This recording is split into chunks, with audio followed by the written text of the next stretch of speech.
Hola, te doy la bienvenida a mi canal. Yo soy Cardo, de Cardo y Espino. Este es un espacio en donde hablamos de brujería tradicional y folclórica, de alquimia, de herbolaria, de herbalismo mágico, de plantas medicinales en general, de hechicería y otras artes ocultas. El día de hoy hablaremos de un tema bastante especial, ya que tocará aspectos bastante importantes para las brujas novicias o los neófitos en el arte de la brujería, y es uno de los primeros pasos y a su vez sentar las bases dentro de nuestro oficio, de nuestro antiguo oficio, que es el de la brujería, para aquellos que quizás tengan ciertas dudas o todavía no han entablado muy bien cuáles son ciertas diferencias, las conexiones que hay entre este tipo de prácticas o las dudas que puedan tener, basándonos sobre todo en evidencia antropológica, sociológica y también en el folclore. Para entender la práctica de la brujería y el arte de la hechicería debemos antes hacer hincapié en algunos factores en común y a su vez gracias a esto entender las diferencias que surgen en cuanto a estos dos caminos que se entrelazan o lo han hecho durante los últimos siglos. Tenemos una idea generalizada del concepto de la bruja que ha bebido a lo largo de los siglos diferentes fuentes o interpretaciones, sobre todo desde el siglo XV y XVI, a finales de la Edad Media y comienzos del Renacimiento, es decir, la apertura de la Edad Moderna, que ha formado, digamos, las últimas partes de esta imagen que tenemos de la bruja como también hechicera, envenenadora, curandera, sanadora, maga de alguna forma. Todos estos ideales se acoplan a esta figura tan mítica que hemos tenido a lo largo de los siglos. Si bien hoy no vamos a hablar sobre los orígenes históricos del concepto de la creación como tal de la bruja, vamos a hacer hincapié en base a algunas de estas fuentes para diferenciarla de la hechicera sin que tomemos bandos o posturas contrarias, porque de hecho el tema que veremos hoy ahonda ambas posiciones y las enreda en esta mítica red mística y filosófica que nos vamos a encontrar para el trabajo dentro de las ciencias esotéricas como tal. Las raíces y las bases de la brujería como tal en su aspecto más primigenio son el vuelo nocturno o el llamado vuelo de la bruja, que en la tradición y el folclore se da a través de un ungüento realizado por las famosas plantas de las brujas como la mandrágora, la belladona, el beleño, el estramonio, entre muchas más. Y estas salen de sus cuerpos físicos, de los límites físicos, para ir volando en espíritu al encuentro, a la comunión con los espíritus. Estos espíritus, bajo el prisma folclórico, son interpretados como el diablo folclórico, o a veces Diana y su corte, u otro tipo de entidades femeninas, ya sean más de un índole de reminiscencia pagana, un poco feérico también, por así entenderlos, pero después de todo espíritus nocturnos que guían a la bruja en un estado espiritual y no tanto físico a este tipo de encuentros, a los aquelarres o en el caso de la perspectiva tradicional, pues al sábat, ¿no? Aunque el origen de la palabra sábat tiene un origen judío, efectivamente, que también en la Edad Moderna, a partir del siglo XVI, adquiere esta connotación dentro del furor de la brujería, puesto que no hay mejor manera de tener un culpable como chivo expiatorio que adherirle encima todos los tabúes sociales y sobre todo religiosos, como poner en un mismo saco lo judío como herético y la brujería como caso herético en un mismo saco de patatas, ¿no? Incluso el concepto de diablo folclórico tiene sus raíces de reminiscencias divinas paganas mezcladas con conceptos cristianos. Ese diablo de las brujas no es tanto el Satán bíblico, que dicho sea de paso, si nos vamos al origen incluso de la palabra Satán, nos toparíamos con una palabra hebrea que originalmente significaba adversario, y no a un ángel o dios maligno desterrado por otro, dominante y benigno, por así considerarlo, que al final se interpretó de esta forma, ¿no? La brujería se diferencia de la hechicería porque ésta tiene contacto con el mundo de los espíritus, ya sea ejerciendo magia o no. Y en el caso del folclore, estos espíritus tutelares de este vuelo, como ya les dije, es el fauno o el diablo, diosas como Diana y su comitiva, también comitivas feéricas, y a veces incluso entrando en esta ecuación, otro tipo de espíritus, como es el caso de los muertos o de algunos santos, como San Silvestre, también considerado patrono de las brujas. Y por supuesto un concepto clásico que define la brujería y que se ejerce en este vuelo de la bruja es el teriomorfismo o la teriontropía, que es el cambio de formas, el cambio de pieles, en donde la bruja adquiere otras formas, sobre todo como animal o partes de animal, ¿no? De ahí es que tenemos el concepto de la bruja cambiando en forma a búho, lechuza o a un gato, y que puede en muchos casos ser evidenciado o visto no solo en el lado espiritual o en el mundo onírico incluso, sino también en el aspecto físico, ¿no? Encontrarse con un lobo, encontrarse con una lechuza en el plano material. También en el folclore era visto como encontrarse con la bruja que en espíritu está en ese animal o es ese mismo animal, ¿no? De hecho, teriomorfismo viene del griego terión, que significa animal salvaje, y morfo, que es forma, o también teriontropía, que tiene el mismo prefijo de terión, que es animal salvaje, con el sufijo antropos, que es ser humano. Aparte de todo este concepto de lo que es la brujería en su estado más original, también entraba en un punto importante la visión del mundo desde un lado animista, que es algo muy importante dentro de la brujería. ¿Y qué es el animismo? Es la creencia que todo en la naturaleza tiene un espíritu, que tiene un ánima. Tanto los seres vivos como los elementos de la naturaleza, tales como piedras, ríos o montañas, estas también poseen un alma. Y esta visión de entender al mundo, es decir, el animismo, no es algo que netamente y únicamente le pertenezca a la brujería, sino también a muchas culturas alrededor del mundo. Por ejemplo, si hablamos de las culturas andinas, muchas de estas, por no decir todas, tienen una base fundamental de ver el mundo desde el animismo. Por ejemplo, se considera que las montañas tienen espíritus y estos son llamados apus. El apu, en la concepción andina, es el espíritu de la montaña al cual tú debes pedir permiso antes de escalarlo y dar ofrendas, mayoritariamente con hojas de coca, cierto tipo de aguardientes, tabaco, etc. Y al igual del otro lado del planeta con la religión sintoísta en el antiguo Japón, que hasta ahora todavía perdura esa religión que es netamente animista. Los árboles, los ríos tienen espíritu y tú tienes contacto y alianzas con estos espíritus. En la brujería tenemos algo parecido, ¿no? Nosotros desde la brujería trabajamos en alianzas o en tratos con esos espíritus, es decir, incluso cuando tenemos de por medio el concepto de hechicería, vemos plasmado este factor importante, puesto que si por ejemplo tuviéramos a plantas presentes en nuestra composición del hechizo, no veríamos a las plantas como meros ingredientes que tiramos en una olla, como si estuviéramos cocinando, sino efectivamente estaríamos requiriendo la ayuda de esos espíritus vegetales, porque las plantas en la brujería son considerados espíritus vegetales, de los cuales extraemos parte de esa magia y esa fuerza y canalizamos ese poder en nuestro trabajo mágico. Ahora, dicho esto, vamos a ir al jugo, al punto central del video del día de hoy, y es de dónde las brujas sacan su poder o de dónde sacan esta fuerza como tal que alimenta cualquier trabajo o cosa que puedan ejercer.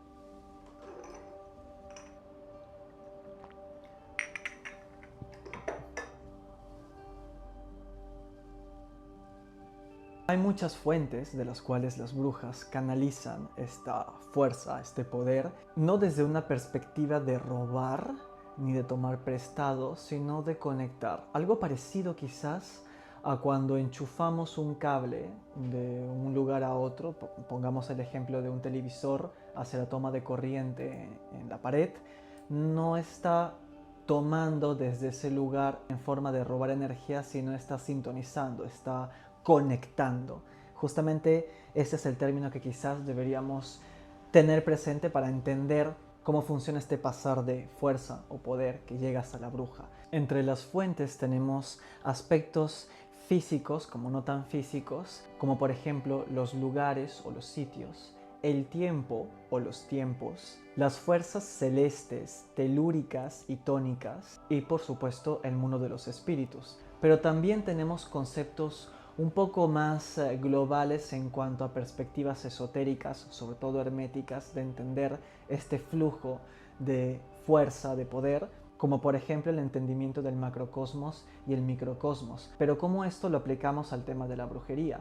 Pues es fácil, les pongo un ejemplo. Cuando nosotros hablamos de pequeñas partículas o pequeñas cosas que son representativas o vienen de una fuente mayor de naturaleza similar o igual, como pongamos un ejemplo, una pequeña piedra que se ha obtenido de partir una roca gigante de la montaña. Nosotros, al tener esta piedra que nació de la roca en la montaña, ¿seguiríamos teniendo la roca de la montaña, o es decir, la parte de la montaña en nosotros, o se volvería otra cosa?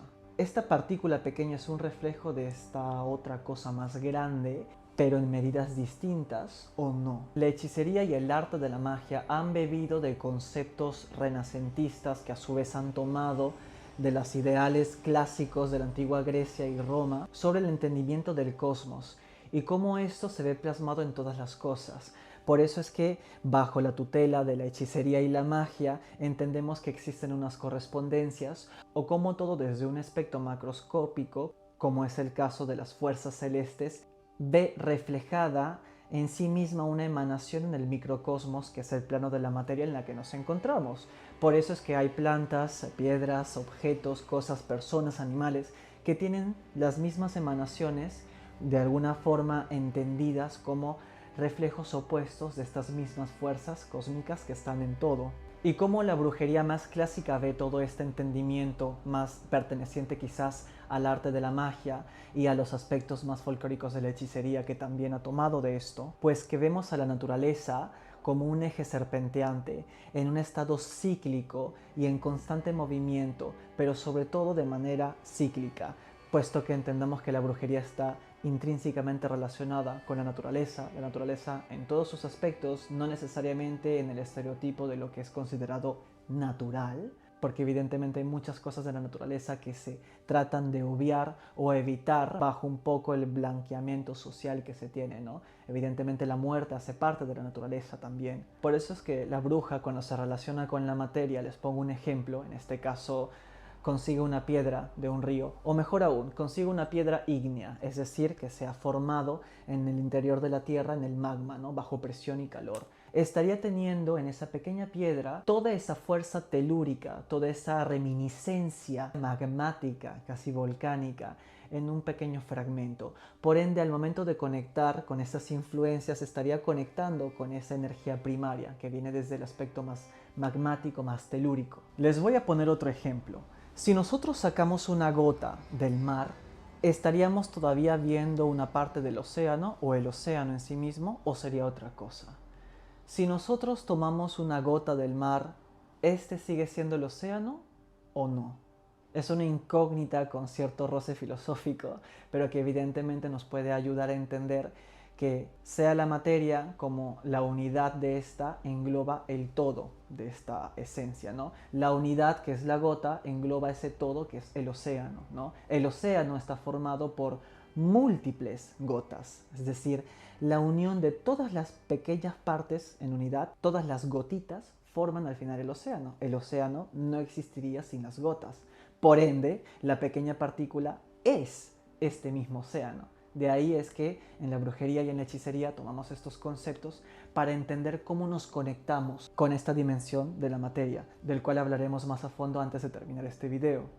Ahora, ya que estamos rozando los aspectos más físicos de la materia, de donde la bruja y la hechicera toman poder, vamos a comenzar hablando de los lugares. Al entender que la bruja es animista, toma en primer lugar gran parte de su poder de los espíritus, pero estos espíritus en la mayoría son también lugares y sitios. Una montaña puede ser un espíritu, los bosques pueden tener su espíritu, como también habitar en él múltiples espíritus, o también lugares de esencia liminal, tocadas o no por la naturaleza salvaje o por la naturaleza del hombre, como por ejemplo es el cruce de caminos. El cruce de caminos es un lugar de encuentro de los espíritus, porque en la brujería todo lo que es liminal hace parte de esta práctica. Lo liminal, es decir, en las fronteras, ese es el término adecuado con el cual pueden identificar este factor. En estas fronteras se encuentran las puertas para otros mundos, y hay muchas puertas que conducen a diferentes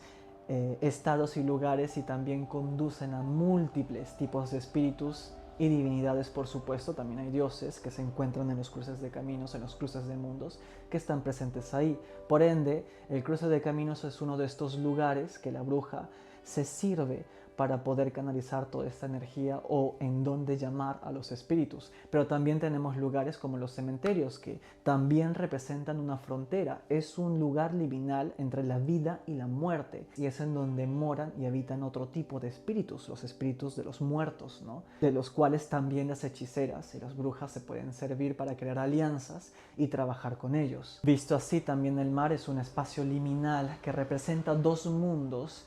Y de hecho en muchas connotaciones folclóricas se ve al mar mismo como el gran espejo, el reflejo del cielo, que es la entrada hacia el otro mundo. En muchas culturas vista también como la entrada al inframundo a través del mar, ¿no? Por eso hay ciertos dioses tónicos que también reinan en estos lugares, sobre todo el mar profundo, ¿no? Entonces los lugares no son solo espíritus o sitios en donde habitan otros espíritus y dioses, sino también son fuente de encuentros entre mundos o puertas, por así decirlo, para ir hacia otros lugares y de donde sacar cierta fuerza. Y ya que hemos tocado el tema de lo liminal, ahora nos vamos también a la otra fuente de donde toman poder las brujas. Habiendo tocado el tema de lo liminal dentro del entendimiento de los lugares, también lo vemos reflejado en el concepto del tiempo. El tiempo también es una de las fuentes del poder de la bruja, o mejor dicho, los tiempos. Ahí es donde encontramos las divisiones físicas de algo tan abstracto que es, si lo ven desde una manera más amplia, también algo muy fronterizo, muy liminal. ¿Qué cosa divide más algo en la vida que el tiempo? ¿Qué cosa divide las horas del día? ¿Qué cosa divide los periodos lumínicos y nocturnos de un mismo día? Tenemos ahí presentes aspectos mucho más liminales, como son el amanecer, las horas crepusculares o también las fases lunares, o influjo de las luminarias que son el sol y la luna, o incluso el influjo de asteroides o cometas que dotan de una energía especial o de un influjo de poder a ciertos días predeterminados, de los cuales las hechiceras y las brujas también se han servido para canalizar esta fuerza a los trabajos que efectúan. Es a través de estas representaciones o emanaciones planetarias que en la división de los días y de las horas vemos estos días, por ejemplo, ligado a este tipo de fuerzas, ¿no? El lunes correspondido por la luna, martes con Marte, miércoles con Mercurio, jueves con Júpiter, viernes con Venus, sábado con Saturno y domingo con el Sol, y sucesivamente sus horas lumínicas y nocturnas también tienen estas divisiones y correspondencias planetarias. Pero claro está que en la brujería más tradicional tenemos más en cuenta el trabajo con las horas liminales, que son, por ejemplo, los amaneceres, las horas crepusculares, ¿no? El crepúsculo del amanecer, el crepúsculo del atardecer, cuando el día está dando paso a la noche, es decir, cuando no es ni uno ni lo otro, pero a su vez es ambos, ¿no? Es una frontera entre ambos mundos, una frontera entre el día y la noche, es una puerta para el mundo de los espíritus. ¿Y de dónde más es que se toma esta fuerza o poder? No solo de los lugares y del tiempo, los tiempos, sino también de las cosas. Bajo el entendimiento que les había explicado sobre el macrocosmos y el microcosmos, a eso le adherimos los ideales y las perspectivas animistas de entender al mundo. Es por eso que para una bruja tener una pequeña semilla, una nuez, una flor, una parte de una planta o una roca, son una conexión con el espíritu y también con esta esencia vital y divina que poseen. El trabajo con la brujería además dota de esta conexión con los espíritus, por ende la manera de interpretar animista de las cosas, como es decir, cuando trabajamos con plantas en la brujería, que debo aclarar además que las plantas son de las grandes protagonistas de la brujería, no vemos a estas plantas como ingredientes, como creo que ya había mencionado, sino como espíritus con los cuales nos aliamos y los llevamos a nuestro trabajo. Cuando trabajamos con huesos, con garras, con dientes, con pieles o con sangre, vemos plasmado esta fuerza vital, incluso casi totémica de alguna forma u otra, en estos objetos. La sangre es un vehículo del poder, del espíritu y de la esencia, como también de vitalidad y sacralidad. Por eso es que las brujas suelen usar también su propia sangre para muchos trabajos de brujería como también en la hechicería. Y justo porque estoy hablando de esta connotación de esencia y también espíritu que se encuentran en todas las cosas, entendemos que incluso las herramientas con las que trabajamos pueden ser esta fuente de poder. Así como les puse el ejemplo de la piedra que se extrae de la roca mayor en una montaña y sigue siendo todavía esta roca, pero en una medida diferente, podríamos aplicar lo mismo quizás con las velas. Una vela, o bueno, la cera por la cual está compuesta, ¿de dónde viene? Viene de la tierra o de las abejas, que son animales, o también ceras vegetales, ¿no? La fuente es igualmente, de manera primaria, una fuente natural que a su vez viene de una energía vital como es la tierra. Además de la connotación de la vela por el fuego y la chispa creadora que tenemos, evidenciada en otra escala, mucho más pequeña.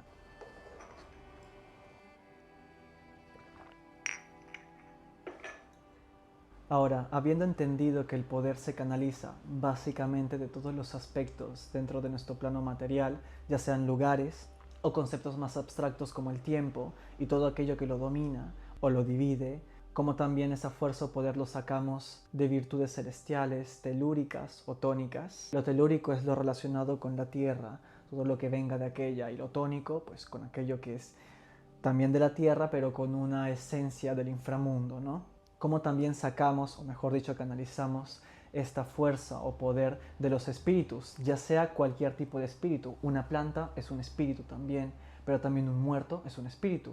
Un diablo es un espíritu, una diosa también es un espíritu, si lo vemos de esta manera. Podríamos considerarnos a nosotros mismos también parte de esta fuente de energía, es lo que comúnmente dentro de la tradición se llama poder propio, pero debo evidenciar que a diferencia de lo que comúnmente se cree, yo diría que eso no es el factor más importante con el cual trabajamos en la brujería. Sí es imperativo que esté presente, evidentemente, de ahí es donde también sacamos el tema de la intención, el tema de la conjuración que viene desde esta fuente propia nuestra, ¿no? Ya sea desde una fuente divina que tenemos en nuestro interior, como cualquier otro tipo de fuente bajo el entendimiento de los diferentes grupos esotéricos, ¿no? Pero bueno, antes de retirarme y concluir este video, vengo a hacer una crítica constructiva en lo posible a ciertos pensamientos esotéricos de índole más New Age que critican a la brujería por anclarse o por conectarse con la materia. A veces he visto esta crítica como subrayando el hecho de que las brujas son hipermaterialistas o esclavas de la materia,